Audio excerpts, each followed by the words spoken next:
acclaimed right. author of Square Wave and Points of Attack. Is that right? That's right. Okay. That's great. Thank you. And one of the editors of Siddharth's book. That's right. Yeah. Yes. Yeah. As it happens. That's fine.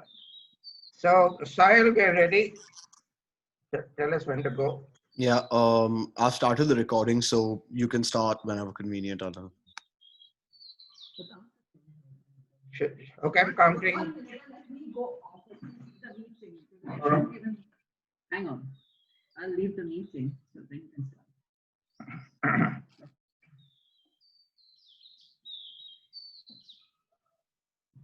start. Okay, I'm giving a countdown of only 5.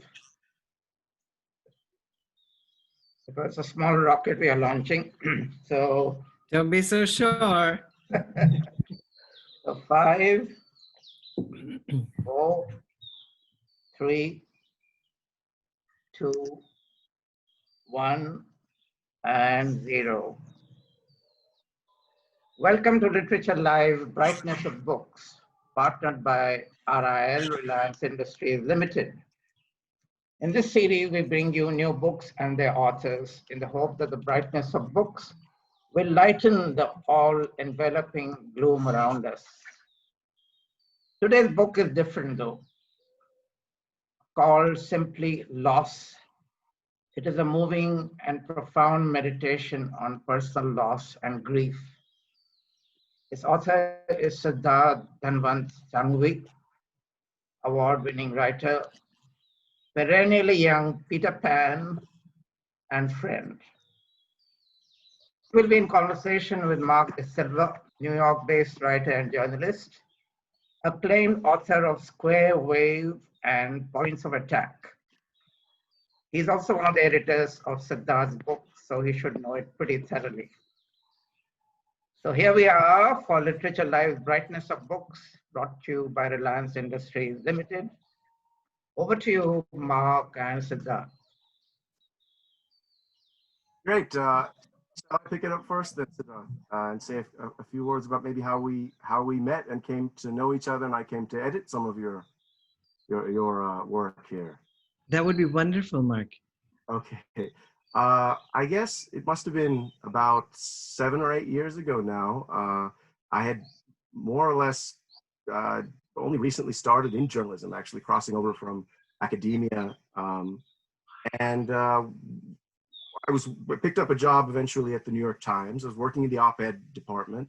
And one of my tasks was to filter through this enormous flood of unsolicited submissions, and maybe 300 pieces a day. So it was sort of a hazing for a start of a career building something there. And so I would go through these pieces every day and be, simply, 298 of those would just, not quite meet what we were looking for, you would say.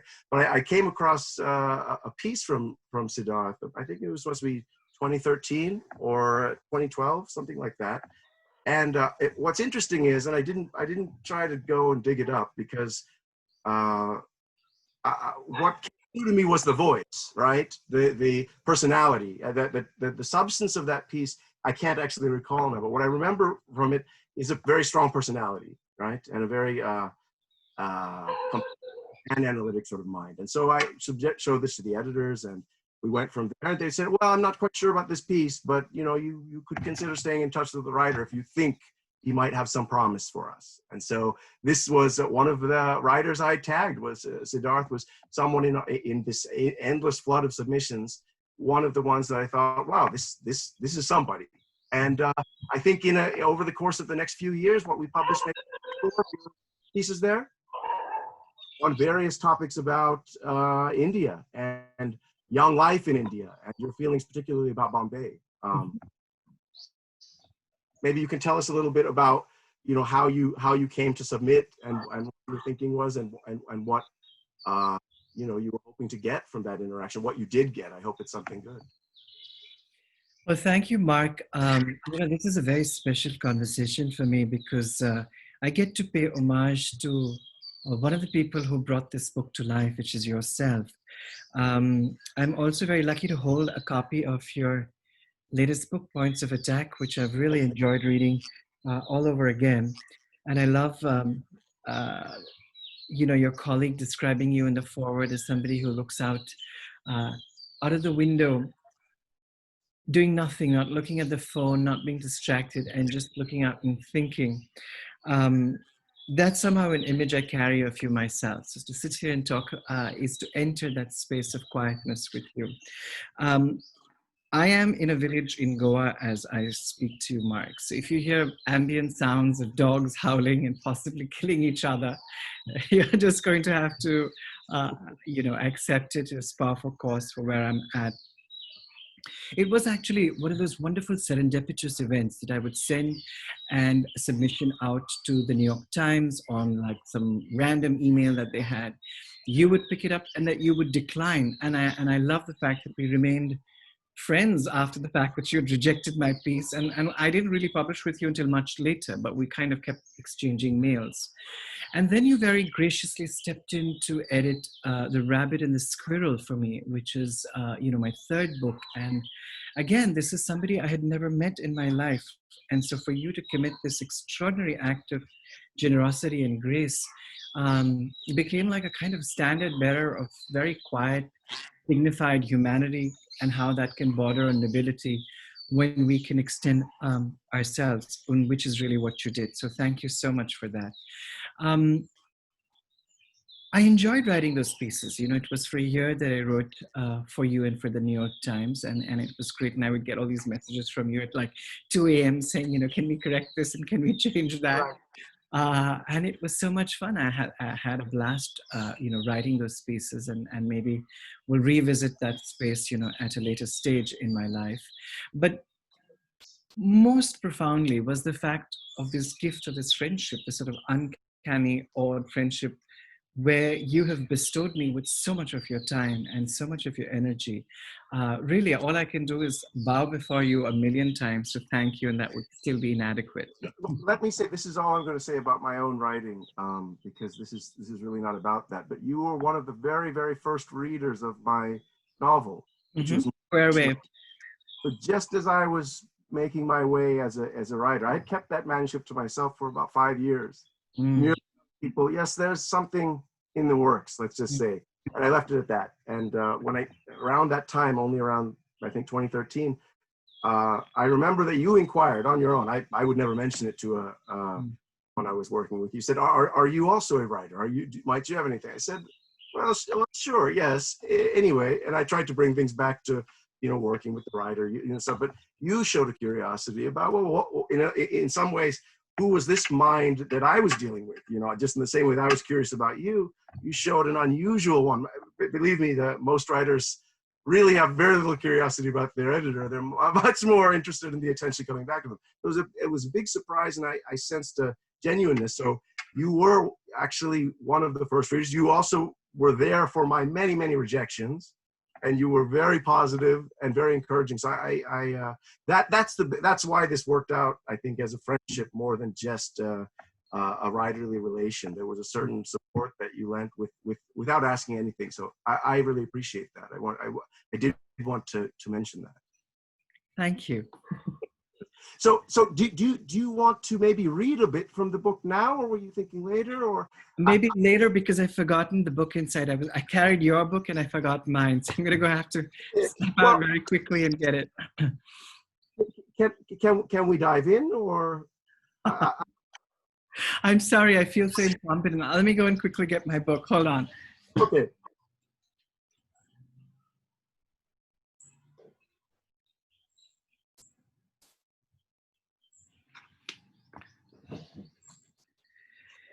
So this is from Lost, Mark, which you know well because you edited it along with the wonderful Udayan Mitra and Braun Sibri. So this triptych of gods who came down and descended on mortal page. I'm going to read a passage from the first essay, which is about losing my father. Can I tell you a little about how it kind of came into existence before? Yeah. So, there is an actor called Amitabh Bachchan who I'm sure you know. He's an international figure and somebody who I really respect. His father was a poet, Dr. Harivansh Rai Bachchan, an author of works like Madhushala, which is sort of seminal here. I sent him this essay when I first wrote it, and he messaged me. I was living in Madrid at the time, and he said, can I publish it on my blog? And I said, sure, Amit Uncle, I mean, it's really personal, but like, go ahead. The extraordinary response to that piece, and because of the reach of his blog, and it goes into every corner in India, and people read in multiple languages, it made me really think of how very few of us have really made anything as a serious or significant recovery from death. The kind of people who wrote to me saying about how they were wounded from the loss of a husband or a pet or a sister or a lover, and how they had never been the same after that for years and years and years, made me recognize this sort of collective shock that we all live with and that we never really acknowledge. I think also in India, there's a kind of ritualization around death, that you Right. say certain things, do certain things, which may or may not be accompanied by and with feeling. So consequently, the ritual begins to triumph the experience. And it's only much later that you revisit the death, you revisit what it is that you have lost. And you're faced with the enormity of that. For me, I thought I would never be able to go back to Jaisalmer, that small town, beautiful town in Rajasthan, where I had been when I got the news that my father had passed. And the passage I'm going to read to you is about going back to Jaisalmer 2 years later. Why I had returned to Jaisalmer, I had no idea. But what I got out of that trip is something you might know already. The you will go on. My father's death was an insurmountable truth. But with time, its terror had paled to become what it was, a fact, but not the truth. On my stroll at sunset, a memory of my childhood returned. As children, after dinner, my father would insist that my sisters and I walk the long, straight length of the compound in our house. To us, as kids, these walks were deathly dull. Although later I would come to see walking as a way of thinking, of airing the mind. On these walks, my father told us stories. Once upon a time, he started, in a magical kingdom there lived. Those early stories of animals in the jungle, of escape artists and runaway princesses, of witches and dwarves, were a powerful introduction to story listening and a prelude to reading. The cultural historian Marina Warner discovered that in Arabic, the root for the word watering, rawa, is the same as for storyteller, rawi, and implied that narration is irrigation. My father was out every night, walking his children, telling them stories, making sure that his garden would one day bloom. Thank you, Papa. I get that now. I get you now. I hope it's not too late. Thank you for that. When we talked yesterday briefly, this was one of the passages actually that I had meant to flag. So it's nice that this is what you wanted to read, because I think it sets up some of the questions that the book asked, and it also sets up some questions about its aesthetics and its form. So a little bit later in the work, this is what you say, right? You say, all reading is a way of encountering your life before you must live it. Mm-hmm. Poetry of caution.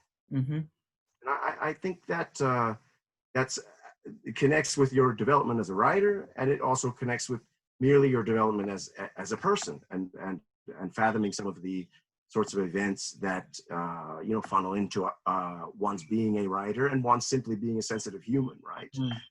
One of the things I think I was very struck by is the style of narration, right? And I mean, when I talk of style, I mean just as much the substance more than anything. What it tells us, what it does for us. The style. All right, you're narrating essentially the passing of three individuals, right? your father, your mother, and also a family dog, right? Is it bruschetta? Bruschetta? I don't know how you. Bruschetta. Sì, sì, Bruschetta, signor. okay. Yes. So, and you narrate these three lives, and their passing and their decline. And one of the things I noticed that's, I think, very prominent throughout is the way that, you know, there'll be a kind of quick and skeletal narration of events, and then a kind of flitting away quickly towards parallel stories, you know, parallel ideas, these sort of analogies and seeking of likenesses, right, throughout. And they come from where? From your reading life, right? Your life as a storyteller and learning these things, the same things that your father sort of introduced you to, and your mother would in other ways, right? And I'm thinking of your drawing on novels, right? Memoirs, social studies and scientific studies. I noticed there's a lot of relevant sort of details, like etymologies, right?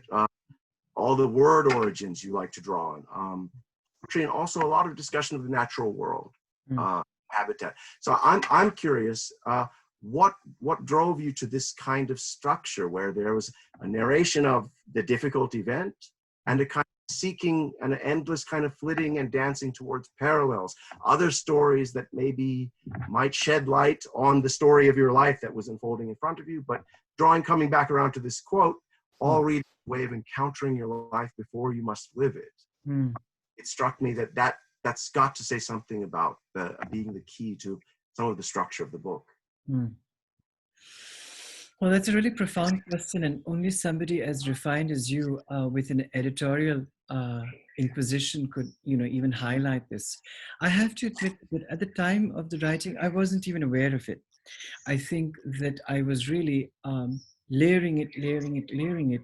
And then, as you know, something magical happened in February when we decided to push the publication of the book from the time to much later because the pandemic had broken.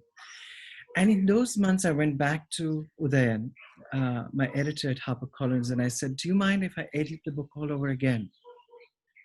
And that's what happened in this sort of very surreal lockdown that I lived through in Goa, completely alone in a village of 4,000 people. That kind of solitude, I think, had a very refining force on the book. You know, it had a way of kind of peeling off many things. But at the same time, you know, it allowed me to connect multiple dots and multiple readings that I had done in the past and seen how they applied to the essays. Even as I had been driving back from Jaisalmer to Bombay when I had been told that my father had passed away, I was thinking of Emily Dickinson's poems, and I was thinking of, you know, lines I hadn't remembered or misremembered.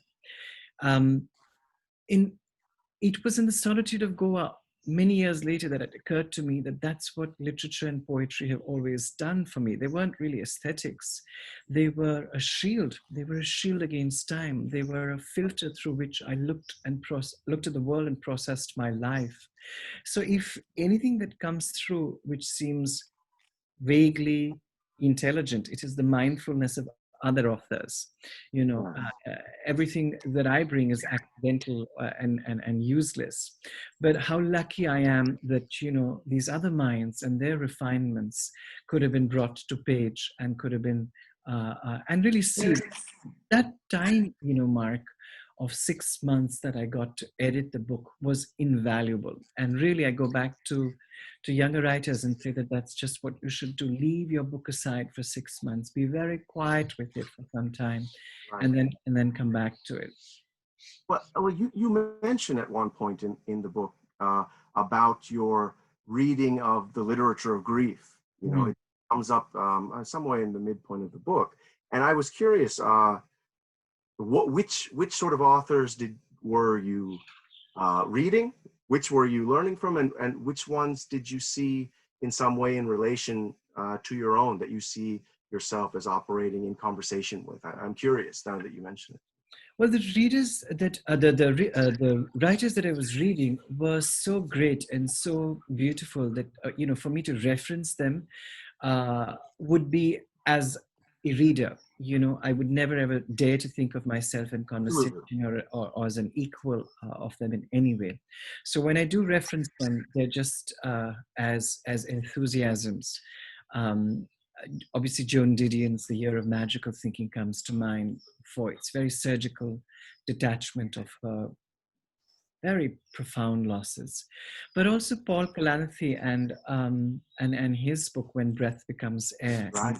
Was so tragic because he died so young, and again, you know, he, I think, had studied literature as an undergraduate. So even though he trained to be a doctor and trained to be an oncologist, the scholarship was there. You know, that the literature was allowing him to bring magic to a doctor's observation. So these were, you know, amongst two books. But I was also reading a lot of fiction, you know, a lot of little pieces. I remember reading Jonathan Franzen's eulogy for David Foster Wallace that he read out, and you know, their friendship.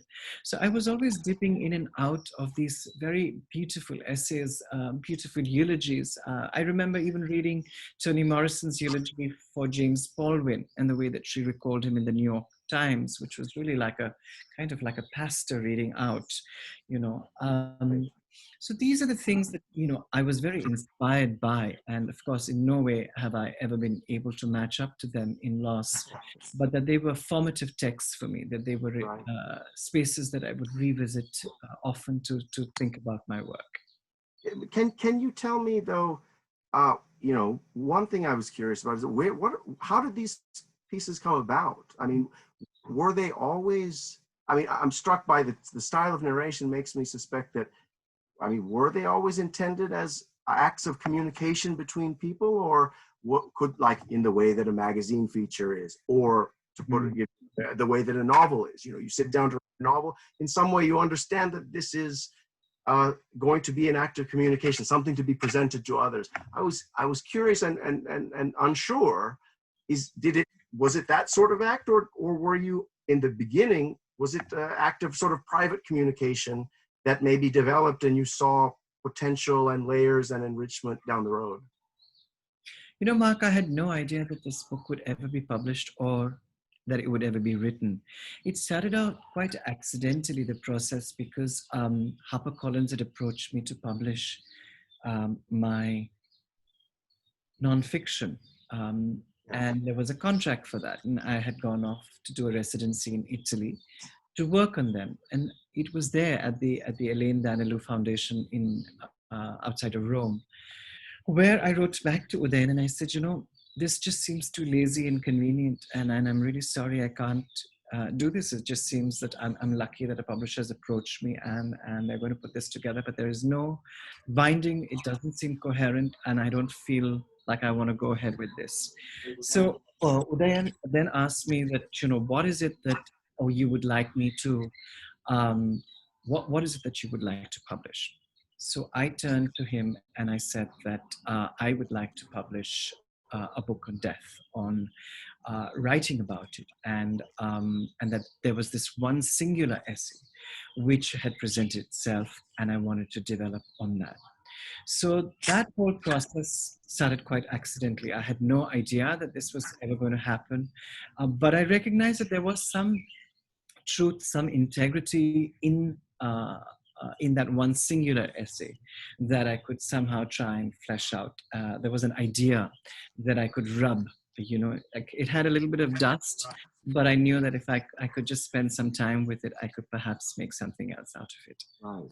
Well, I mean, the entire book is a kind of, you know, it's a kind of very uncertain, ambivalent, in the most interesting sense, grappling with pain, you know, and grief, along with death. But some of it is, even when you speak of your mother, for instance, you know, the long period in which you're really quite interested in teasing out the experience of her pain long before her passing, right? Years and years, you sort of unpack what was happening to her and in relation to you and the rest of your family. It's clear that, you know, you're interested in trying to see what is the significance of pain, what is its meaning in our life. And what's striking about the book is that you go a lot of places with that. You don't give us a kind of overarching theory of pain or theory of grief, which I think is very interesting. You instead sort of moment to moment draw these parallels and get us to consider the various conflicting thoughts we have on these issues. So sometimes you seem very, very hopeful. Your attitude is your lamentation about what death destroys, what pain destroys, and what you want to save in other people. But other times you speak, and it's quite startling, about how in certain moments you almost felt you wished death would come sooner, that it would be more appropriate for a certain thing to not exist than to exist in this kind of state. And I think that the experience of reading the book is it takes you along in this kind of moment to moment journey through this topic that I wonder what, do you have conclusive feelings about it? Because at times you talk about how, pain seems to be enriching of human life. And at other times you say pain may have no meaning at all. It is all an illusion, as you say. There's a beautiful quote by Jonathan Franzen, I think, where he says that came a time when death, had ceased to be an enforcer of finitude and began to look more like kind of an opportunity for radical transformation. And I think the only plausible portal to the infinite. That's really how I began to think of it at the commencement point of writing the essays. But there was also that whole, I don't know if you remember that essay by Virginia Woolf, where she talks about how, I think she wrote an essay called On Pain, where she felt that there was a vocabulary that it isn't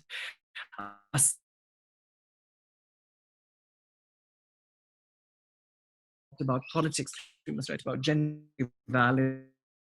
Pain is somehow seen as an author or as being somebody who's trying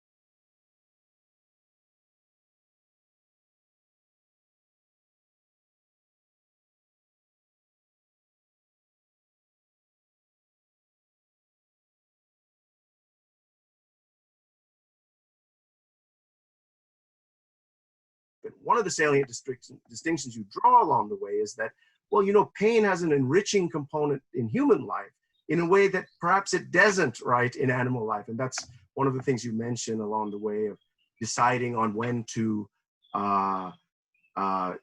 take the animal to the vet and consider euthanizing, and these difficult decisions of when is the right time for an animal form that maybe cannot get involved in these conversations about grief. So my curiosity is what role, what can we learn from animals in relation to our, because it's clear that you're mining animal life to understand our own life, and that the differences and the similarities. Wasn't it Orhan Pamuk who said that the dogs do speak, but only for those who know how to listen? And I think that that's a real parallel between the service that a dog provides is very similar to what a book does, which is that it teaches you how to listen. And in the case of Bruschetta, I remember Mark. She's a miniature dachshund. She's full of personality. She had this wonderful air about herself, when she kind of poked her head out of the grill in our house in Bombay and looked out at the world. Her awareness of herself was so much more than what we might have thought of her. That you look at her and you say, oh, she's such a sweet dog. But you know that internally, that they have a much greater, richer awareness of themselves, which you and I may not necessarily be able to understand in that moment, but that doesn't mean it doesn't exist. A point of her extraordinary grace was that, I had written The Rabbit and the Squirrel. It had been launched in Bombay. I'd come from Goa, I'd done the launch. It was a very beautiful event. All this while she had been quite sick. She'd had cancer for a few months by that time. So it was obviously, holding these two things, the publication of a book and nursing a dog who had cancer on the other side. Right.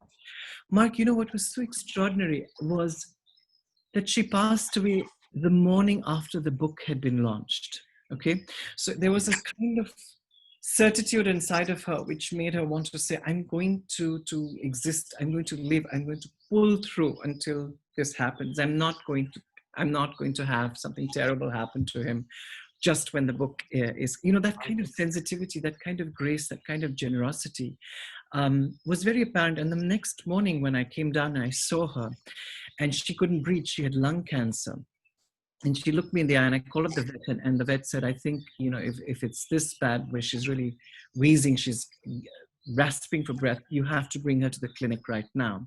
So literally I had launched the book 12 hours prior, and then the next day I'm like sort of rushing with her in my lap in a cab to the vet, and then she had to be euthanized. She transitioned at that point of time. But I'll never forget that. I'll never forget this very gracious way with which she had been present all throughout her lives and into her death, that moment that she perhaps held on and stayed. Because here's what happened, Mark. I canceled every single event, book reading that followed her passing. So I know that if it had happened a day earlier or 2 days before, I would not have gone through, with the launch in Bombay. I would have cancelled. So there was some kind of a karmic exchange where she had made this little pact with me, knowingly or unknowingly. But to answer your question also about natural life, I think that again comes from living in solitude in Goa. I don't know if you're able to hear the bird song. That is my chorus every single morning and at dusk. So how is it? It's like my ambient soundtrack to everything that I write. How is it possible for me to separate that? That's the thing that nourishes the text. How can I not honor it? By recognizing what it is and how it feeds me. It's some of the most joyous and brisk and even humorous sections of your book, which one might be surprised to hear that those are components of the book as well, but they certainly are precisely in discussing the dog, right? That is discussing life and what role bruschetta played in the life of your father, for instance, and the joy it clearly brought him, that he experienced in his own way, maybe expressed it in his own way, but right. And it's clear that it livens the book. And you mentioned at one point that the grief you felt then, and most directly and most vividly, might have been stronger than what you felt in the moment, right?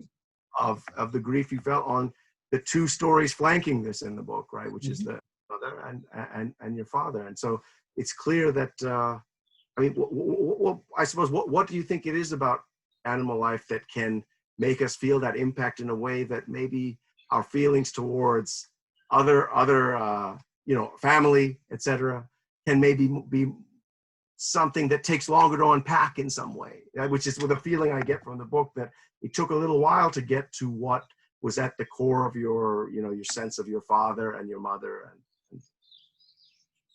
Well, one of the great services that I think bruschetta provided was that she made us more tender. She made us more human. She made us more vulnerable. And I saw that particularly with my dad.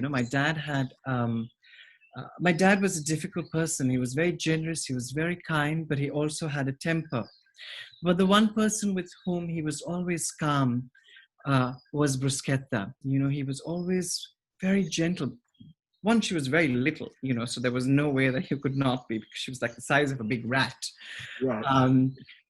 But to see him, to see the scale of him, to see how he was, and to see him melt around her, made my sisters and me wondered, of of the vulnerabilities that my father lived with and the tenderness that was at the core, which perhaps we had never exfoliated. We had never really sort of gotten to, and which she had somehow, as dogs do, a kind of magical access. You know, she could somehow just reach him and become the central figure in that moment, and that, you know, morning with him. Right. And that's why I think, you know, her loss registered with so much severity, because she had exposed these very vulnerable parts of each of us, of me, of my sisters, of my father. And so when she passed, I wondered, you know, if those vulnerable parts of us, you know, those people that we were around her or because of her, had also ceased to exist. And I think that's what happens, as I think, you know, I mentioned in the book, that there are two kinds of deaths that happen. One is the physical passing of the person that you love, you know, that you'll never see them again, the finality of that. But the second death is the death of the person that we had become because of them or in their company. Right. So the kind of most vulnerable person that you are when you love a dog, you know, the most transparent, even the toughest person is sort of reduced to making funny, ridiculous sounds. You see them, you know, in the parks, in the dog parks, the really tough guys acting like, you know, like, I mean, wusses around their puppies. And so it made me think that part of me, which was free of cynicism, which was free of irony, which was free of sarcasm, and which was just refulgent with joy, which was so animated because of bruschetta, I wondered if that part of me had also been lost, you know, in with her passing. So it was a very profound loss that happens when there is that transition with a dog, when you lose a dog. You know, in the final section of the book, right, which is details both about your mother's life and her death, and as well as sort of a family backstory, right? It's a beautifully composed, I think, in addition to what the specific profundities it has to offer us on loss. There's also a compositional element, which I don't think is entirely separable, but you give a kind of backstory of your family. And one of the features of the final section that's highlighted, I think, is that this is also the story of the development of an artist, right? Mm. Part of grief and part of pain has also played a large role in shaping the writer, the noticer, the observer that you are in the world, whether it's through photography or through literature. One of the things I appreciated most in the book is this part of you telling how your mother, who is, you know, suffering from a debilitating arthritis, would have you sort of be the one to deliver these recitations on what exactly transpired at various family gatherings, and you sharpened your own oracle skills, your sense for what counted and what didn't by judging through your mother's. Can you tell us a little bit about that? I found that very startling. Did you, I don't know if you read that wonderful interview of Gabriel Garcia Marquez in the Paris Review, Mark, where he talks about how his grandmother taught him storytelling. And she taught him this because she said that in Colombia, there were these terrifying things happening all the time. So she would underplay those and then take the smallest thing and amplify them, you know, like the birth of chickens. And she would say that was just absolutely magical and the most their lives. And what it was, it allowed them to be present to a magic, but then also to set aside the tragedies and to sort of say, you know, how are we going to cope? So instead of being frozen in their tracks by those losses, they were then looking at little things that, you know, that could be animated and be a source of nourishment, of spiritual and psychological nourishment in very dark times. And a similar sort of thing perhaps happened with my mother because she was disabled, she couldn't walk.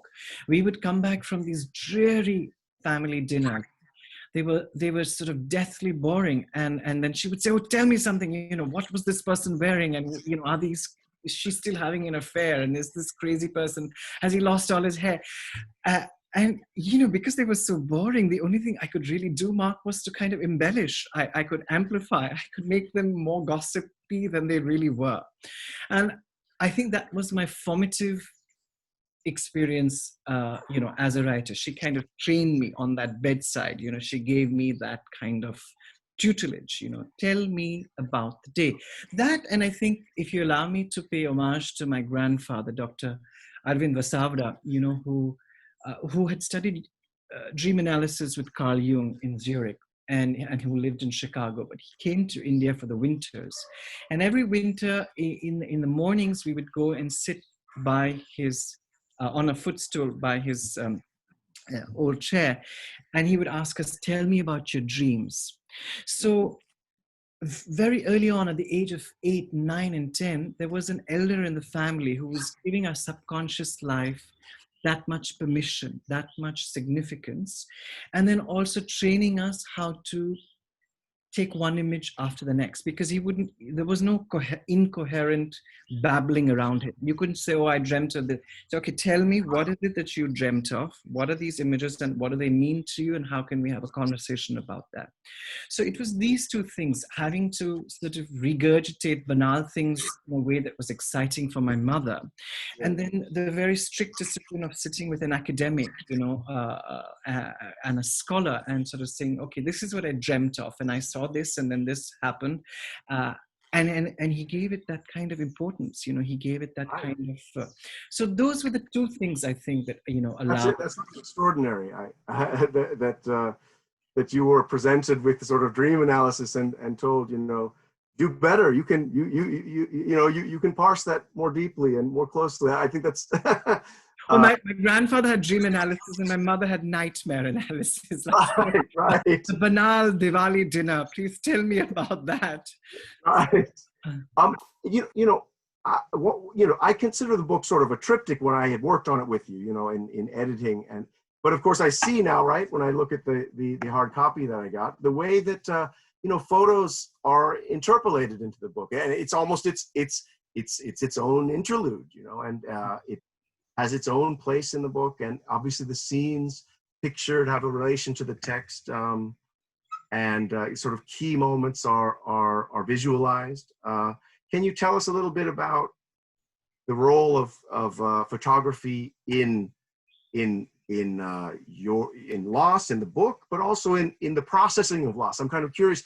Do you think grief itself, pain itself, that what does photography contribute to the study of pain that maybe literature contributes maybe another kind of way or instrument of digging out certain elements? And together you've sort of compounded these two studies of pain. And I'm curious how you feel about it. Well, I don't know. Did you ever see Nan Golden's pictures from the 80s and 90s of photographs of her friends in New York who are living sort of these rock star lives, and then some of them had been assailed by AIDS and died. And that collection had such a great impact on me. So when my father fell sick, I decided to document his solitude with cancer over time, to kind of begin to watch how it was that he was going to adapt to a diminished life. He had brain cancer, so a lot of his cognitive skills were compromised. So here was a very important businessman who now had to live, a lot, in a kind of containment. He wasn't going out very much. So I began to photograph him, to keep him company, just to be around him and to spend some time with him, to talk to him. And so that he knew that, he wasn't alone, that I was there with him, that I was spending that solitude with him, although we weren't really talking. So the photographs became this sort of inanimate way for us to communicate, for us to speak, for us to share our solitude and our time together. But also when I look back on the book, the photographs were, the first draft of the book.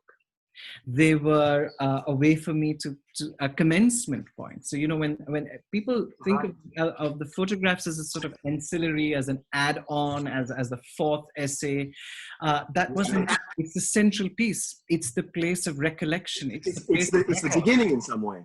Yes. It's the preliminary study in which the text is maybe a further development and working through. I see.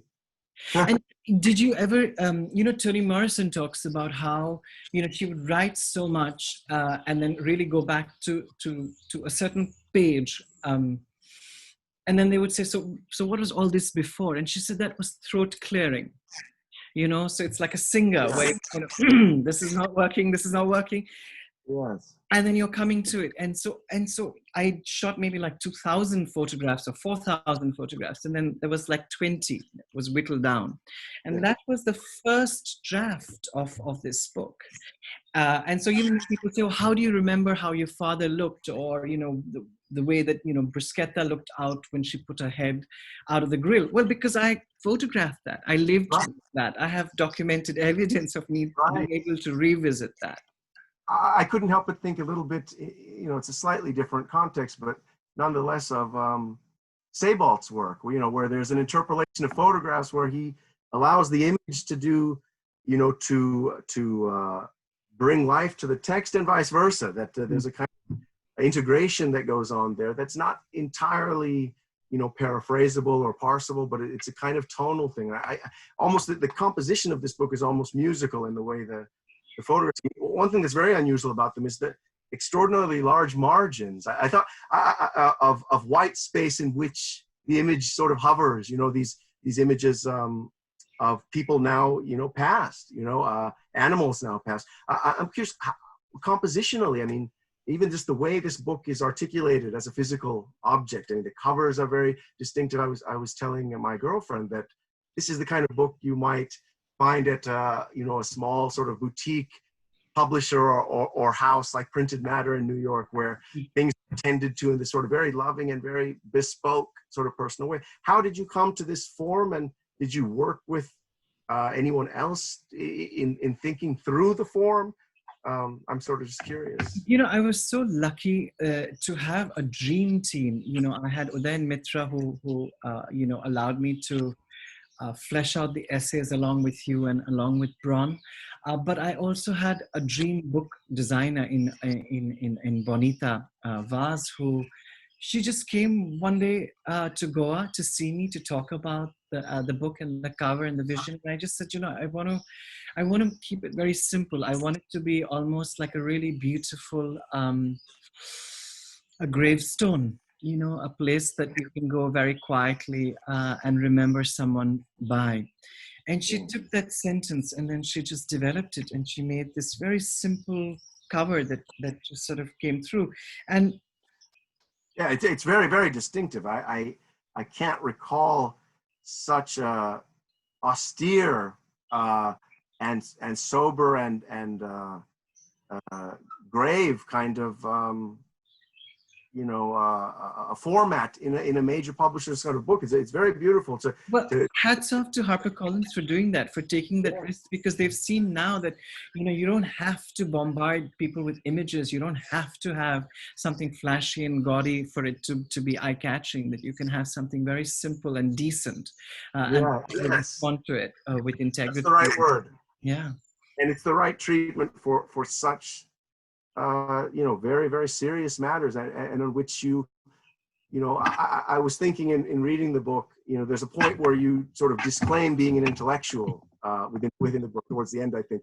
And I think it's interesting the way thinking occurs here. It's almost as if thinking is something that's summoned in the way a prescription might be written, take as needed, right? Rather than there being a kind of global pursuit of theory or an idea for its own sake, of a kind of Platonic view of things. It's rather summoned in the course of living, like an essential component of living. And there's a kind of that made it, the thinking is very close to life, maybe one way of putting it. And I think that maybe explains some of the twists and turns, that they seem very motivated by the actual unfolding of the narrative, rather than being, you don't seem to be seeking in the way that a theoretician or a classical philosopher of a certain stripe, a kind of theory of grief. It's something else that sort of comes through. I'm curious how you conceptualize the sort of intellectual labor that's going on here, because certainly something has happened, but it's not a theory that emerges exactly. Well, if you speak to any of my critics here in India, they'll tell you that me and the word intellectual might not belong in the same sentence. And I'm very grateful for that. I really do think that I've come to process my life more as a spiritualist, you know, more as a monk than I would say. So even when I'm referencing authors, I'm not doing it to brandish my reading and my readership, it is it's really an announcement of my solitude and my pact with solitude, which permits me these references, which permits me to be present to these writers. It's almost they're recruited into your own thinking to help you actually unpack a situation in this book, right? There are three very,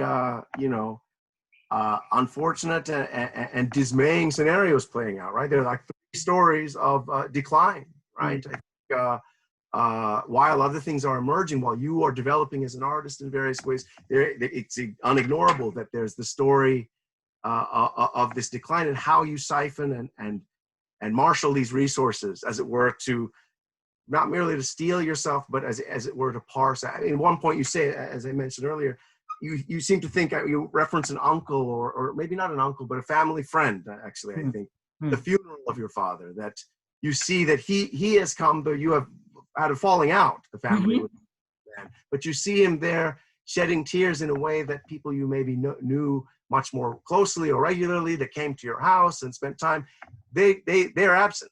But this other man is here, and what you say is, it didn't make you want to forgive him per se, but you did understand him in a way, and that was the honor you did him, and that was the love you had for the world, as it were, to understand rather than merely to like or to have a certain type of feeling. Understanding sort of trumps all, and I feel like that's a recurrent theme in the book.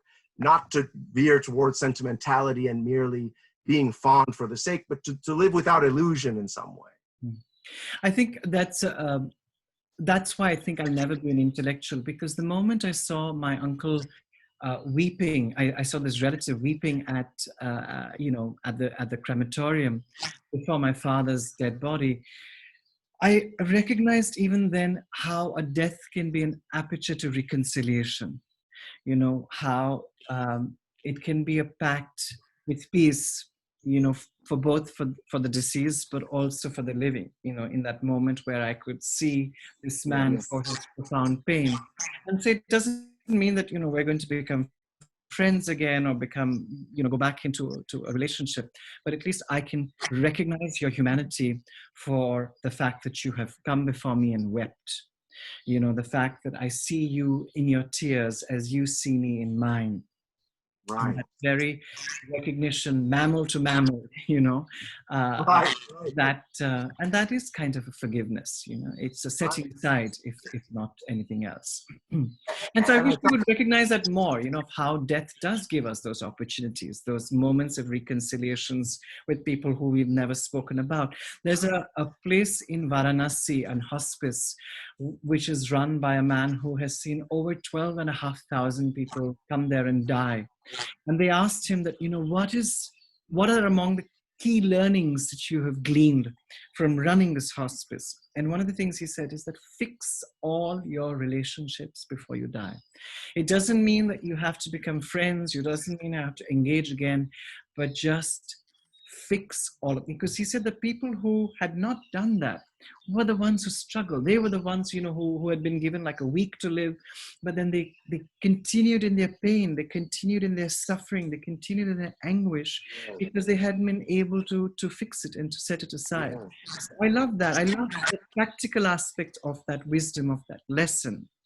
And I think what's interesting is that, a more sentimental and superficial consideration of that would think it's about cultivating reconciliation through, fond feelings per se. But it's something more, I think, as you mentioned in the book, of acceptance of what it is that's before you, the type of person, the human life that's there, the flaws as well as the virtues, and in other words, seeing the person in the round in that way. I think you apply a similar sort of viewpoint to your mother and father in that way, and that you bring it full circle. That what's interesting about the book is it doesn't all end in a hunky-dory kind of way. It's not now suddenly I feel wonderful about everybody. It's not that kind of book. It's much more subtle than that. It's more, well, I've confronted everything.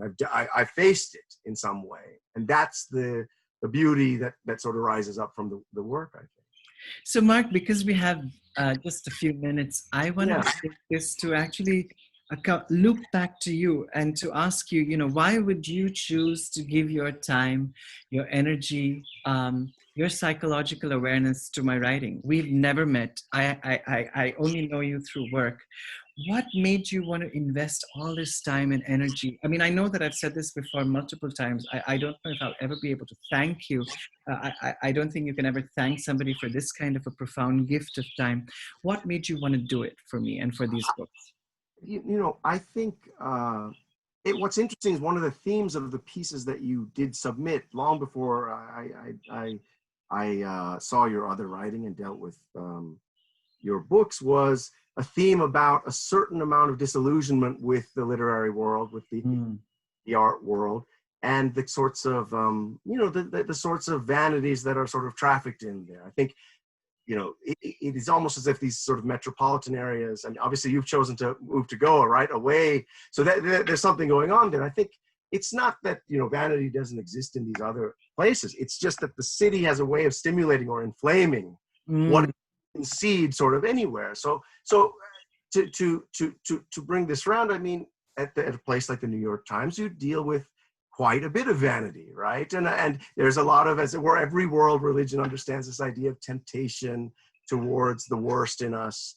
And I think competitive environments, very environments where people feel they have a lot to lose or gain in terms of reputation and status, they promote this sort of sense. So one of the things I noticed in the communications I had with you that was not true of the vast majority of communications I was having was that you didn't seem to be interested in being in quite that way. You were asking me about what about your writing? I was like, what about it? People are, I knew what I was doing, and I knew, at the right moment I would go about it. But certainly people rarely show an interest where it's not something of where they can go from there. At this point, we're already publishing you. You don't have much to gain from bothering with that. And then you actually undertook, which was shocking, to read an entire, I think, 120,000 word novel, right? Square Wave, exactly. So these gave me an inkling about, okay, so this man is a little bit different. Some people would inquire about what you write, but they wouldn't ask for the manuscript. So I got the sense that maybe you were from that, and also from the essays. And if you recall the content of those, what are they about? They have a lot to say about the art world and the literary world and your feelings. So to maybe reflect this back on you, what are your feelings about that world, and that how have you managed to stay more open, more willing to do something like read a junior editor's unpublished manuscript, while having so much writing of your own, while being invested in so many things? How have you managed to maintain that other identity, I suppose, that's more pure of that? I did that because your writing is just illuminated, and it's so profound, and it draws from your interest in a lifelong dedication to the idea of philosophy and to the variousness of philosophical thought, which I suspect you studied as part of your PhD. So really, for me, it was very evident in the way that, when I read your columns at the New York Times, but also the way that you edited, the refinement of that made me trust you blindly, having never met you. And this is being the second conversation that we've ever had in like 8 years. Yes. What a gift, that you gave like the struggling writer out of a village in Goa, and you said, okay, I'm going to sit down and sort of read your work. My God, that kind of permission just allowed me to continue writing. So much of loss exists, not because you edited it, but because you chose to read it. That kind of sanction, that kind of blessing means a great deal to me.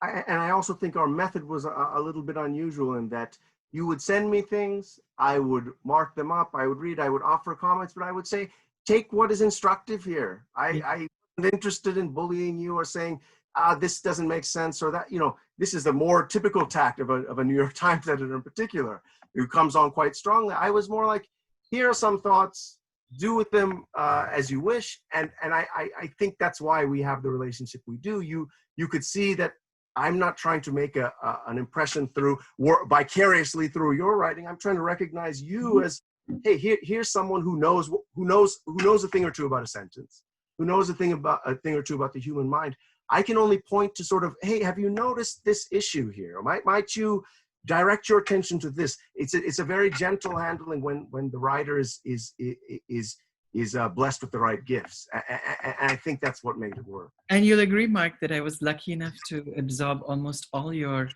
wonderful suggestions.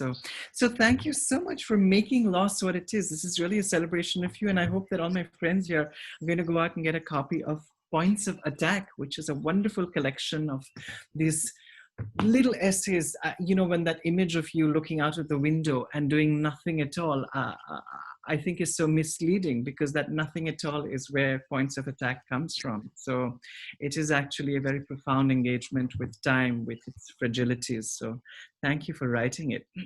Absolutely. This has been a real joy to finally for us to have a conversation. Isn't that fantastic?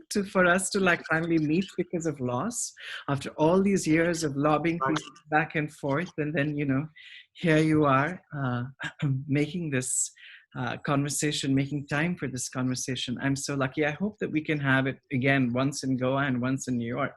So I hope that the pandemic allows us, post the pandemic, we can have a physical reunion and I can celebrate you again. Thank you so much, Mark. You too, Siddharth. Thank you. Well, thank you, Mark, and thank you, Siddharth, for that very interesting and illuminating conversation. Not only did we learn about Siddharth's book, Loss, but we also learned about publishing, editing, and about Mark's work, which was a bonus for us, because Mark, we don't know your work yet. Now I'm sure we'll get to know it. And they say never judge a book by the cover, but I love the covers of both your books. So. Anil, thank you so much for making time for books and for actually, the brightness of books, of companioning our solitude. You live in a big city. You have no idea the impact of these conversations when you live in a village of 4,500 people, and how nourishing that is for all of us. So thank you for being my friend and for being a friend of loss. Wonderful. Thanks again. Thanks, Mark, for taking time off in New York. And Siddharth, always good listening to you. So bye-bye. Bye. And before I switch off, a word to our sponsor, Reliance Industries Limited. Without a good benefactor, we can never do these things. So good to have that. Thank you. Thanks, Mark. I think Siddharth has left, but yeah, I'm going to end this and the recording will convert. There was a brief moment during the session when my internet actually went off, unfortunately. Okay. So I'm hoping it's not created an issue, because when it came back on, the recording still said it's recording. But yeah, okay. If there's any issues, I will let you know via email. No, what I suggest is, Mark, how long will it take, Sahil, for you to check? I'll know in 5 minutes. As soon as I end this recording, the video will convert, and I'll just do a sanity check to make sure it's all okay. So Mark, are you busy? Do you mind just waiting for a few minutes? No problem at all. Yeah? But I will have to end this call, Anil, because it's after I end the call that you can email me and I can get back on or do whatever is necessary. Or I think Siddharth has my WhatsApp as well, so if you want to go. Because the Zoom converts the recording, and it's only after that will I know, and it only happens once I end the call. Okay. So I'll know in 5 minutes, and we'll have. Okay. All right. Thank you. Okay. Thanks, Anil. Bye. So do we get off then? Yeah, we can get off. Okay.